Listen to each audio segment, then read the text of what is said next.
You're listening to the Telltale Channel. If you like what I do and you want to see me continue to do it, don't forget to check out my Patreon.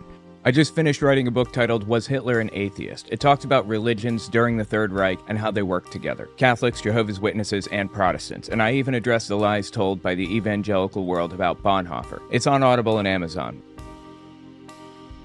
It's this dude named Elijah Schaffer, who is a right-wing extremist, and he's been like this since before Donald Trump emboldened right-wing nutcases and made them feel more comfortable being out of the closet. Listen to what this guy has to say.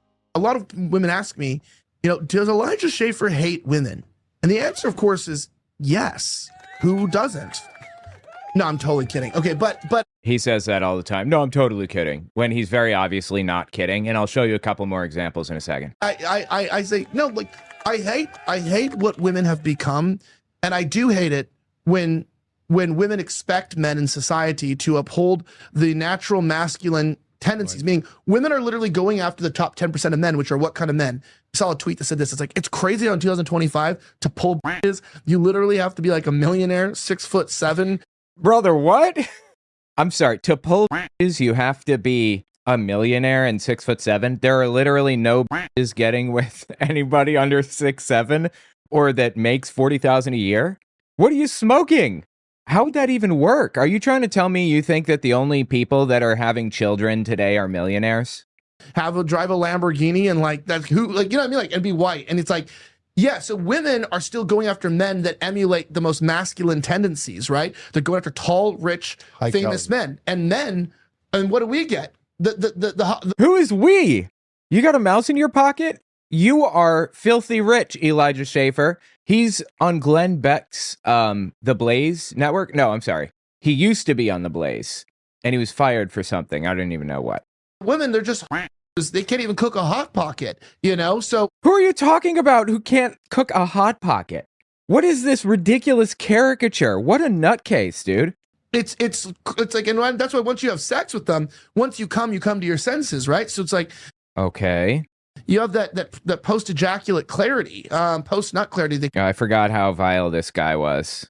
Call it online these days. But because you realize, after you nut, you're just a bunch of holes. And that's... All right, this should very clearly show you how he views women, right? This should be a clear as day illustration for how he views a certain segment of the population, a minority group. And this is not the only minority group that he hates. He said it in the beginning. I don't know how else to say it. He hates women, right? Really sad because then it devalues women. So then your view of women becomes so low because women really are just a bunch of holes today. But that doesn't mean that's who they have to be or who God made them to be or what they should be. And I think that a lot of the hatred that I have towards women and a lot of the hatred a lot of men have towards... Why? I thought you said you were joking. ...towards women is simply the product of generations of sin and rebellion that have created women to be something that they're not. They're not feminine. They're masculine. Jesus Christ, what a colossal scumbag, dude, right? Are you ready to hate this guy even more? We'll come back to Joel Webbin in a second, but because he was on that same thing.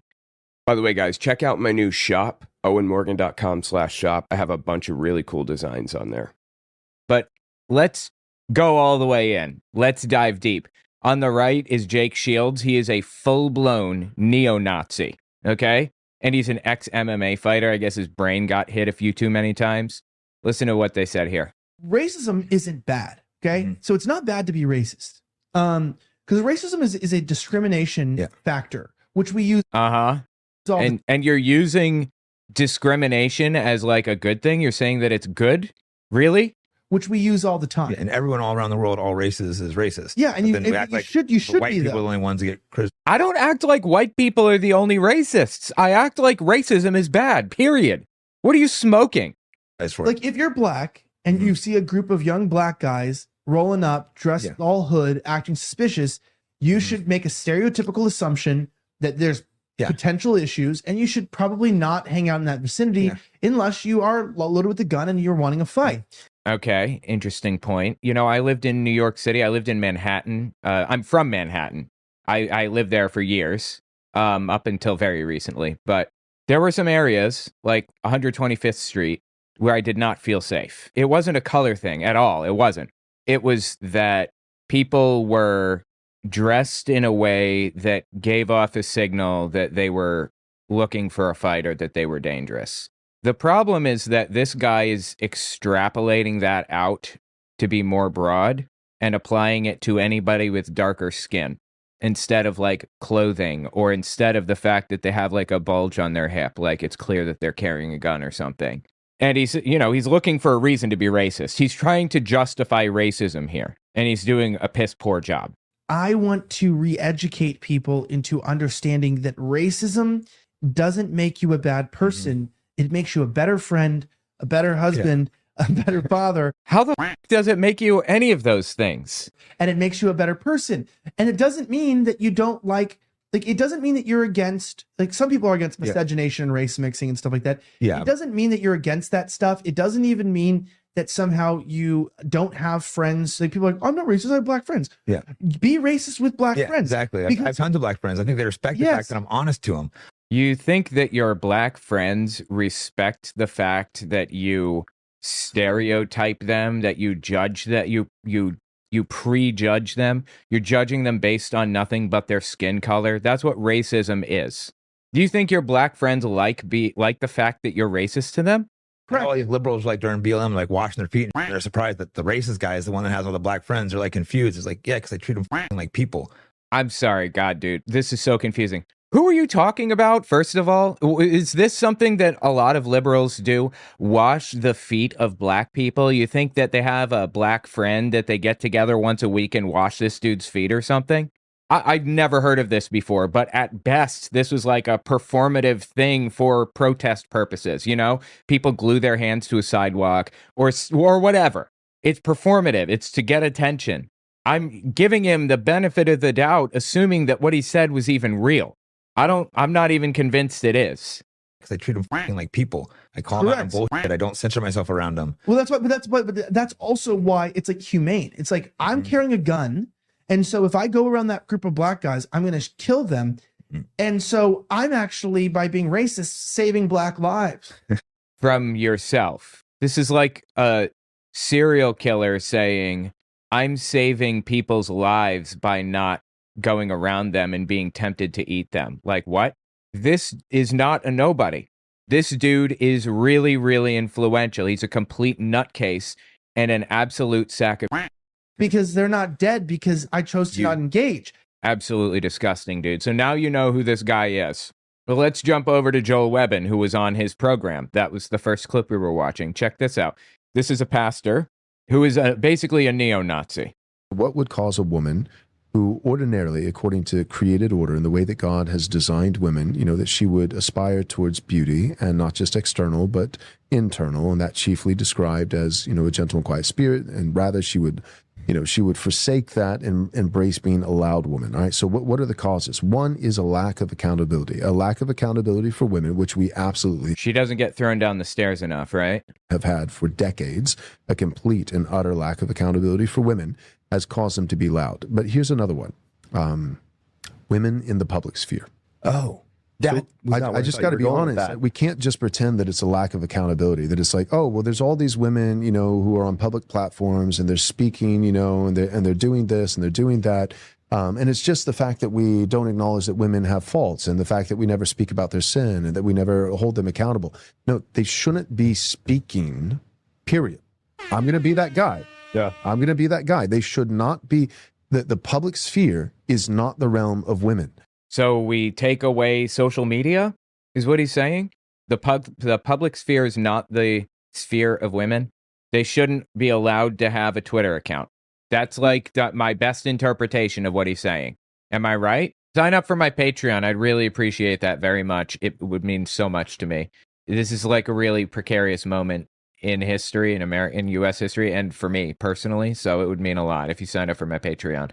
Check out cultarchive.org. I did a cult test, basically, where you can see if you're in a cult, and you can look at the historical tests of other groups that already went through this. Also, check out my merch. I have a whole bunch of really cool shirts and stuff. Really interesting. I would really appreciate that. These people are broken inside, dude. They are broken inside. I always hedge when I say these people are basically Nazis because they like to sue people. even if it's absolutely provable, like Stu Peters a while back famously said, wasn't Hitler a hero for attacking the LGBT community and a bunch of other things? And the Rolling Stones said, Stu Peters says Hitler was a hero, and then he sued them for defamation and lost, of course. Stu Peters lost because he did say Hitler was a hero, but they like to sue people, is the point. They like to tie them up in lawsuits and in litigation for years. So I always try to hedge. Listen to this one from Elijah Schaefer. And you're not an American because originally you were slaves and you didn't even have value in terms of the political system. Then they were given like 3/8 of the value, right? Of 3/5. 3/5. Thank you. In my world, it was 3/8, but I live in a utopia. No, I'm just kidding. But he's obviously not kidding, right? I think that's clear as day. He really believes that black people are worth less than white people. Jesus Christ, dude. By the way, top left, this is Jonathan Shelley. He is, you guys remember Steven Anderson? He's that, like, NIFB preacher. This guy here. Hey, sit down. Sit down. What are you coming up here to do? You want to come take over the service? Huh? What do you want? What? I just want a prayer, Ed. Get out of here. Can I get a little grace? No, you can't. No, you get out of here. Get him out of here. Drag this bozo out. They're throwing the dude around. This is illegal. Pull him out. Hey, help him out. Get him out. And you know what? Anybody wants to come up here and take over the... Anyway, so this guy, Jonathan Shelley, he took over Steven Anderson's church, and now Steven Anderson has moved to a new church. He's seeding churches or whatever. Seeding NIFB churches. So that's who we're dealing with. He basically had Steven Anderson on, who's a neo-Nazi, by the way. 3/5. And you go down and it's like, then, amendments were made and there was adjustments that gave you citizenship and the right to vote. But it didn't make you an American. It just gave you American citizenship. It gave you... Black people are not Americans. They just have American citizenship. What? Legal right. And that's why it doesn't take a genius to notice that black people and white people in America look, act, behave fundamentally different, both individually and collectively. Now, that's not to say that black people aren't valuable in the eyes of God. It's not to say that white people are better than black people. You could have fooled me. If they are. No, I'm kidding. And there you go. You hear him one more time? White people are better than black people, even if they are. No, I'm kidding. He keeps saying, no, I'm kidding, when it's clear as day he's not kidding, right?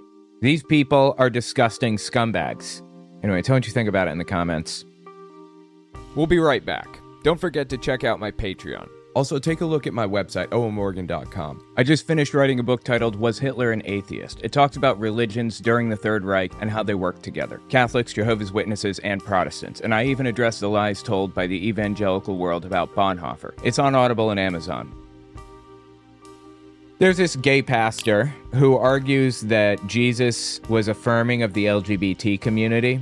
And he comes out here with these little papers to illustrate the difference between a Christian movement and the MAGA movement. Check this out. So I want to take a look at some key MAGA teachings which often purport to be Christian and see how they compare with Jesus' sayings and what the Bible actually teaches.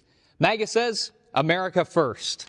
Jesus says, the first shall be last and the last shall be first. Jesus didn't care about making one nation great. Instead, he looked to the margins of society and wanted to uplift those who were oppressed. In fact, he said there would be consequences for those who had too much. On point. Love that. It's easier for a camel to fit through the eye of a needle than for a rich man to get into heaven, if I remember correctly. And Trump is worried about getting into heaven. I would. MAGA says, build the wall. But the Bible teaches, treat the stranger like a citizen. We hear this over and over again, that we are to welcome the foreigners. And Jesus even says, I was a stranger and you welcomed me. Just as you do it to the least of these, you do it to me. And he said there are consequences if you don't. MAGA says, law and order. Jesus says, blessed are the peacemakers. Law and order is concerned with power and control. But creating peace is concerned about the presence of justice. That's interesting. That one isn't as strong to me, but the first two he laid down, those were hard hitters. MAGA says, make America great again.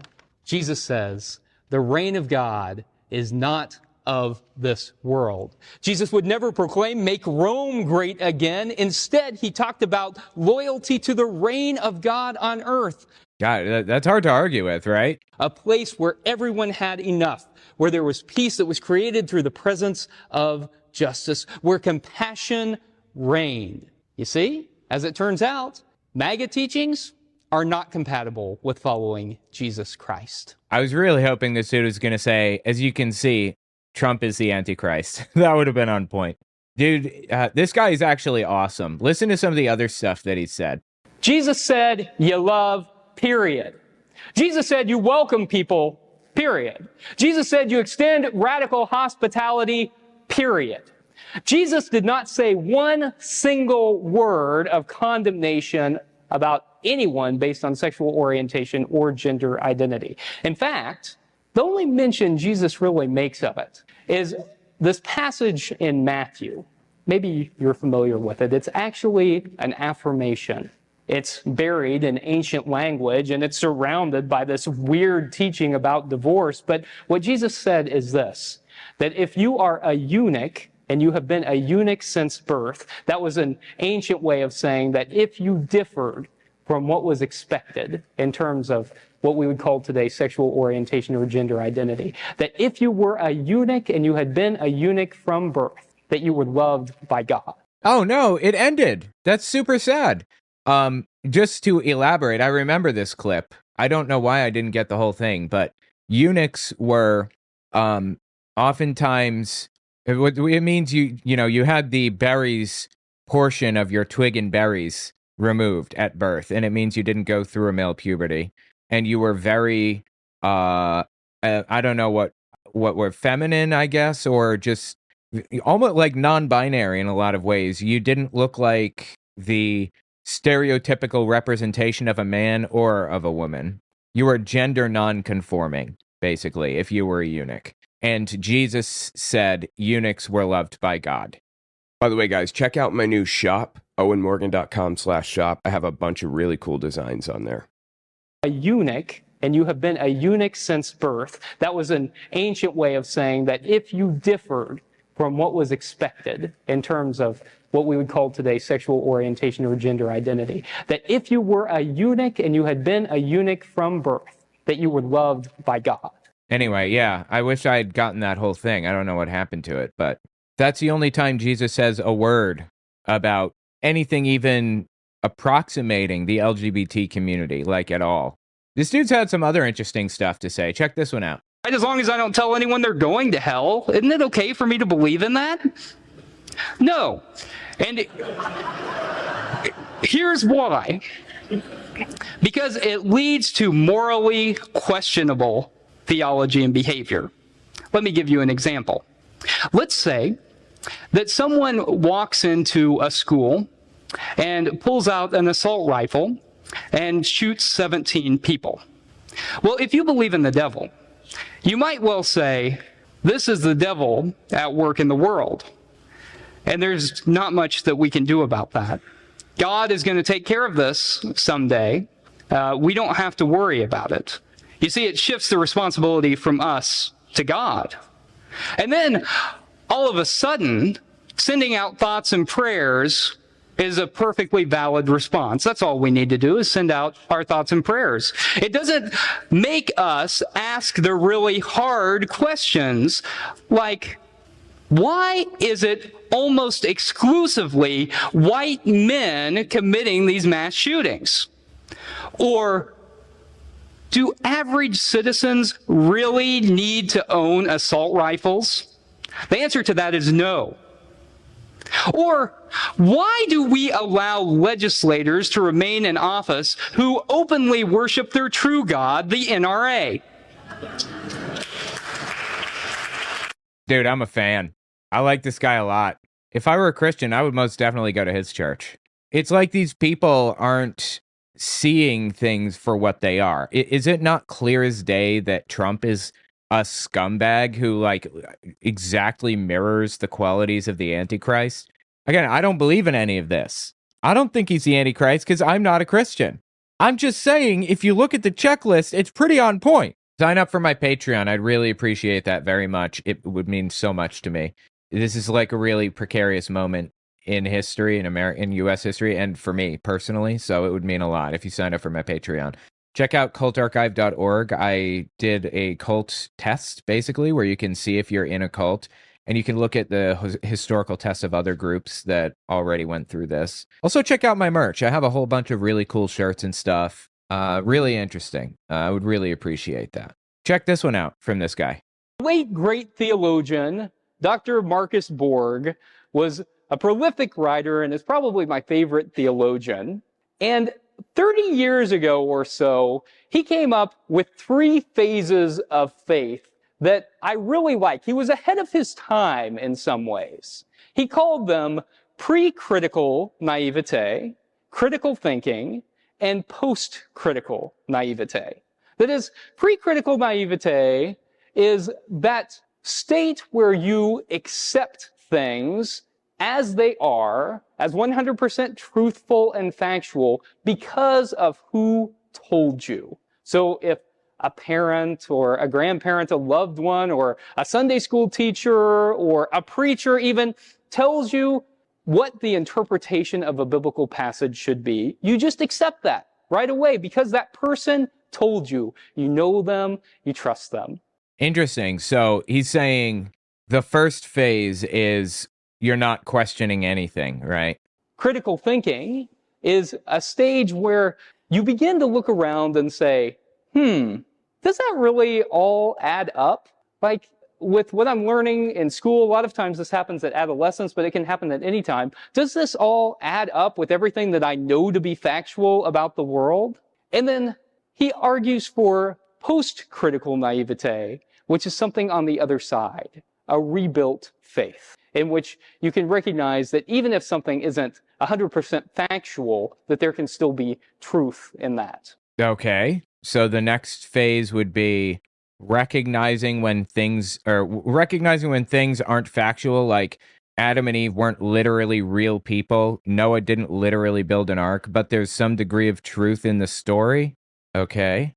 I like these 3 movements, but I might rename them. It is 30 years later, and I am advocating for renaming things in the dynamic faith. So I might call them, instead of pre-critical naivete, blind acceptance. Instead of critical thinking, I might call that deconstruction. And instead of post-critical naivete, I would call that reconstruction. That's interesting. I like that. As an atheist, though, I gotta tell you, it sounds to me like justifying and trying to explain away obvious inconsistencies. But okay, you know what? I'm not gonna split hairs. Anyway, this dude's really interesting. If you want to check him out, you can. His name is Reverend Dr. Caleb J. Lines on TikTok. Rev Dr. Caleb J. Lines. He's really interesting. Yeah, tell me what you think about it in the comments. He slays. We'll be right back. Don't forget to check out my Patreon. Also, take a look at my website, owenmorgan.com. I just finished writing a book titled Was Hitler an Atheist? It talks about religions during the Third Reich and how they work together. Catholics, Jehovah's Witnesses, and Protestants. And I even address the lies told by the evangelical world about Bonhoeffer. It's on Audible and Amazon. Dude, TikTok is a weird place right now for right-wingers. Listen to what this right-wing nutcase is saying. If Jesus was walking on earth right now, I don't feel like he would support BLM. Oh my gosh. Black Lives Matter is literally just a civil rights movement designed to protect people from police abuses. How could anybody possibly say that? I don't understand. BLM is like a front for like a socialist agenda, but then they're trying to appeal to like, race and like all this divide to get people riled up. They're conjuring spirits. They're doing witchcraft. So you see. Bro, what? They're conjuring spirits and doing witchcraft. BLM? What are these people smoking for real? This is wild. You know, Black Lives Matter, the organization, like the company or whatever, is not fantastic. I understand. They're kind of grifters and they're run by like a nutcase. But it's not just a company. It's a slogan and a movement. And it has been for a very long time. There is no interpretation of the Bible that you can read that would lead you to believe logically that Jesus would not support BLM. Really. All these people. Okay, no, that's let me finish. There's all this like riots, violence, and like that is not godly. That's demonic. Where like people are like being possessed. Obviously, we're people being possessed for the oppressed, right? And what they were doing, like with mainstream media, they were doing something else to like also get people divided. Where like then it's a race war, and then people what? A race war? What are you talking about? Are just like more concerned with race. Yes, there is like white privilege, but then they're harping too much on that. Wait. But working has. Wait, she accepts that white privilege is real, but says that people are harping on it too much? Bro, I am so lost. It's not even funny. Nothing to do with privilege. I mean, this, at the end of the day, I'm a history teacher. So I work this country 24/7 just to pay my bill. So there's right, as we all do. Every day, I haven't had a day off in as we all do. Year. So we all have some. So I don't know where my privilege Can I speak? Sorry. Thank you. Oh my God. She said, I work every day, so I don't know where my privilege is. Really. White privilege is not to say that white people are all privileged. White privilege means Black people are underprivileged. It means the Black community is treated worse.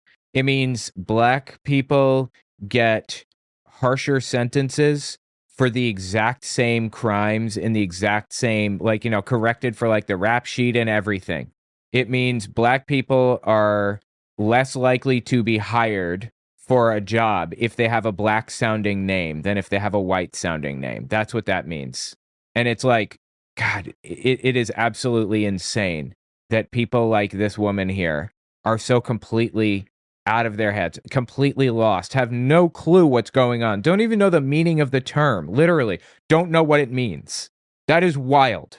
I don't know where my privilege is. I don't know where my privilege Can I is. speak? Sorry. Thank you. We all have some kind of privilege, right? Yeah, sure. We all do. You know, even Black people have some kind of privilege. Like, you know, Black women have certain privilege that Black men don't have, and Black men have privilege that Black women don't have. You know, there's all, it's like, if you don't like the term privilege, then pick another word. I don't care. I'm just blown away that they don't understand the concept. Do you really not know, like, the concept behind this? By the way, guys, check out my new shop, owenmorgan.com/shop. I have a bunch of really cool designs on there. Yeah. At the end of the day, let me give you a quick example, right?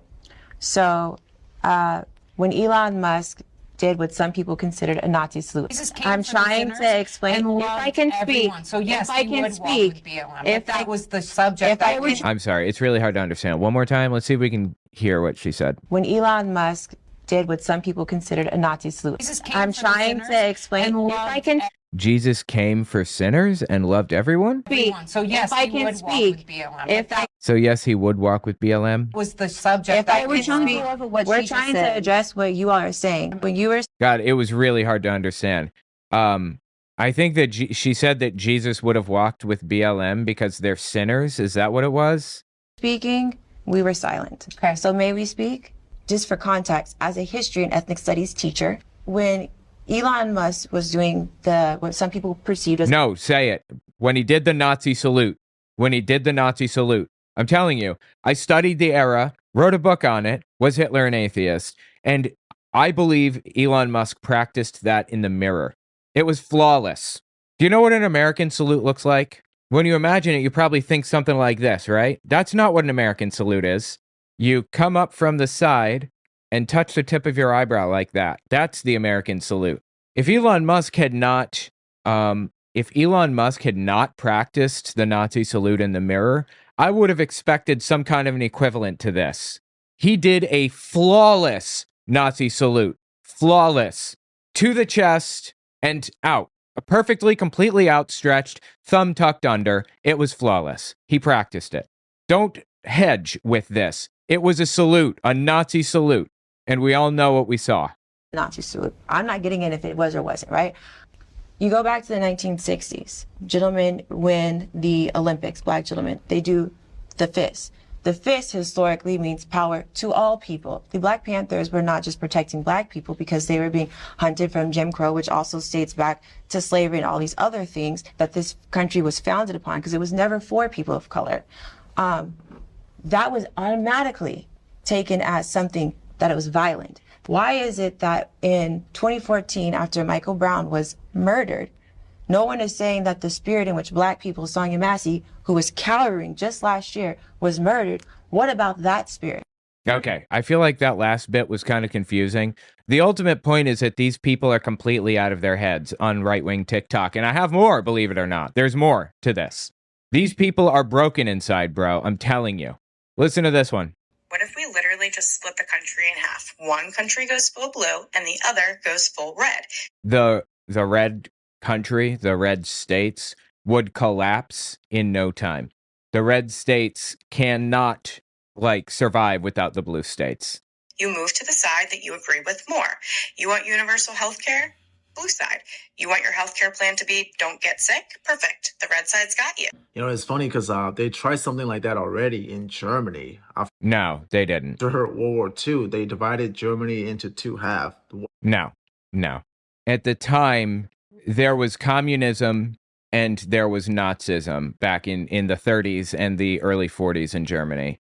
And they were polar opposites. They were two extremes of the spectrum. And the communists at that time and place were equally as insane as the Nazis.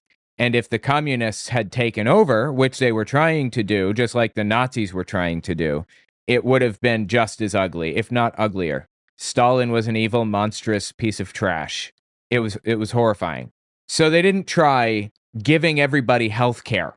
In fact, you know what? In Germany, the East Side, which was the democracy, which was controlled by the Allies, and the West Side was controlled by the Allies, and the East, controlled by communists, the West had healthcare, like universal healthcare. The democracy had healthcare. Sign up for my Patreon. I'd really appreciate that very much. It would mean so much to me. This is like a really precarious moment in history, in U.S. history, and for me personally, so it would mean a lot if you sign up for my Patreon. Check out cultarchive.org. I did a cult test, basically, where you can see if you're in a cult, and you can look at the historical tests of other groups that already went through this. Also, check out my merch. I have a whole bunch of really cool shirts and stuff. Really interesting. I would really appreciate that. West Germany and then East Germany. And West Germany was occupied and run by the US and the UK, and then East Germany was occupied and run by the Soviet Union. So yeah. So what part of that makes you think that the Soviet Union is connected in any way, shape, or form at all to the left in America? There is no real communist movement on the left in America. Certainly not Stalinist movement. There's no Stalinist movement on the left. It doesn't exist, okay? There are some people who are philosophical communists, but they are not Stalinist nutcases. And there are no communist politicians. There's barely a communist movement in the US, honestly. And you know one of the worst things about East Germany at that time in the Soviet Union? They were authoritarians. Like I said, they were the other side of the coin with Nazism. Nazis were authoritarian right. Communists at the time were authoritarian left. Authoritarianism caused a lot of the problems, but okay. Not universal health care. Not fair wages for everybody. Not unions. Those things did not cause problems, but all right. It was pretty much like capitalism on one side and then communism on the other side. It was more like capitalism and democracy on one side and authoritarian extremism on the other side. And at some point, things got so bad in East Germany where communism was that people started fleeing towards West Germany, that the Soviet Union had to build a wall to prevent people from fleeing. That's true. Berlin Wall. Yep. Again, don't know what that has to do with people on the left in America today. Completely unrelated. Call it the Berlin Wall. I mean, that was what the Berlin Wall was all about. It's not just a physical wall, but it was a ideological divide. And it also shows how petty, communists and socialists are, because rather than admit that their ideology has failed, they... Brother, there are no communists in America today, okay? Almost none. Certainly no Stalinists, we'll say that. That's probably more accurate. There are communists, but they're almost non-existent. There are basically no Stalinists in the United States today. And he has to know that, right? would rather build a wall to keep people from fleeing. And then finally in 1989, when Germany reunified and the Berlin Wall came down after the fall of the Soviet Union, everybody from East Germany ran towards West Germany. I mean, you still got people who are alive today that lived during East Germany. Uh-huh. Yeah, I actually wrote about this in my book, Was Hitler an Atheist? Hint, hint, nudge, nudge. And I have some pictures. All right, there was this girl named Katiana, maybe, or something like that. I don't remember her name now. But she was an 18-year-old prostitute in West Germany. This is a picture from West Germany, 18-year-old prostitute. It's black and white because I made it black and white for my book, but there is a colored picture. Here's another picture of her. It was bad. It was real bad. Before the fall of the Berlin Wall that lived in that era, like you can go ask them like what life was like. I mean, people would rather live in a much more freer, economically freer capitalist society than a socialist or a communist. No. I see what you're doing there. You're conflating socialism and communism. Do you think he knows what the difference is between the two? Is he even aware of what socialism is, for that matter? You think they're the same? What? Society. I mean, I'm not really opposed to the idea. Let me tell you what socialism is, if you were unaware. There's this, in the 30s, when the National Socialists took control of Germany, the Nazis, Nationalsozialistische, socialism really just meant social programs for the poor. Pension programs like Social Security, universal health care, things like that. But as time has gone on, it's gotten a more academic definition. And today, socialism means something completely different. Nonprofit organizations, the way that they operate is they have employees at the bottom rung who vote for their boss. And then those bosses vote for their bosses, and those bosses vote for those bosses all the way up the chain. Everybody votes on everyone else's pay. Nobody owns the company because it's a nonprofit. They have a CEO and they have a board, and the board can vote CEOs and other board members in and out and things like that. That's how it works. That is what a socialist company would operate like, with a union baked right in, where it negotiates pay with like the company or whatever. That would be socialism, where every company operated like nonprofits operate in the United States. In the most technical sense, that's socialism. And I think I'm actually in favor of that, or something, maybe not quite that far. I think I'm okay with private ownership to a degree, but obviously things have gone way, way, way too far now, right? Like, obviously, when we're looking at getting the world's first trillionaire soon, there's a problem. Communism, on the other hand, is not when every company is owned by a board or the stockholders or whatever.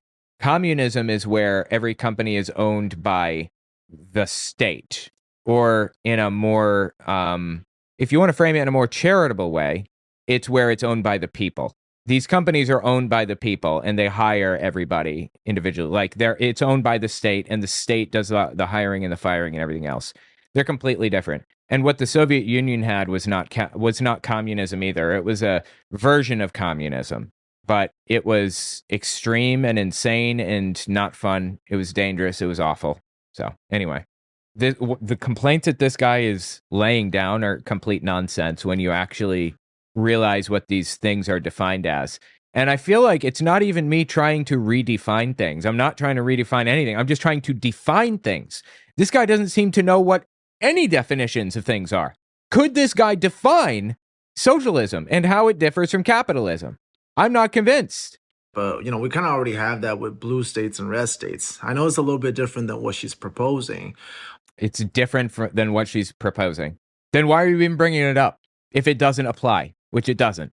But if you look at where most people are fleeing from, they're fleeing from places like California, which is a blue state, to places like Florida or Texas, because cost of living is just so much higher in California and income tax is so much higher. I mean, states like Florida and Texas don't even have income tax.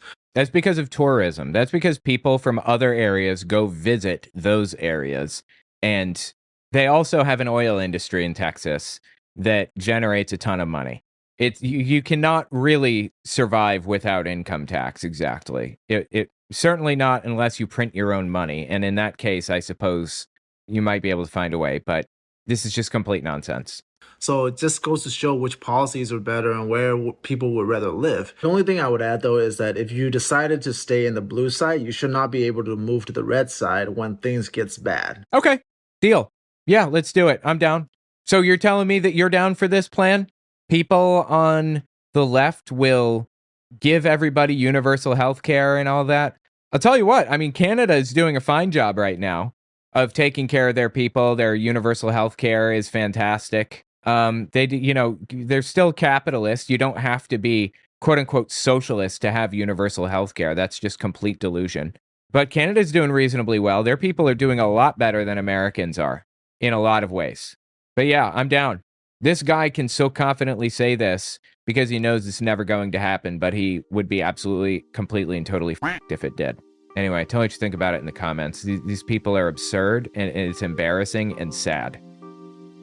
That's all I've got for you. If you like what I do and you want to see me continue to do it, don't forget to check me out on Patreon. I just finished writing a book titled Was Hitler an Atheist? It talks about religions during the Third Reich and how they work together. Catholics, Jehovah's Witnesses, and Protestants. And I even address the lies told by the evangelical world about Bonhoeffer. It's on Audible and Amazon. Okay, thanks for watching, guys.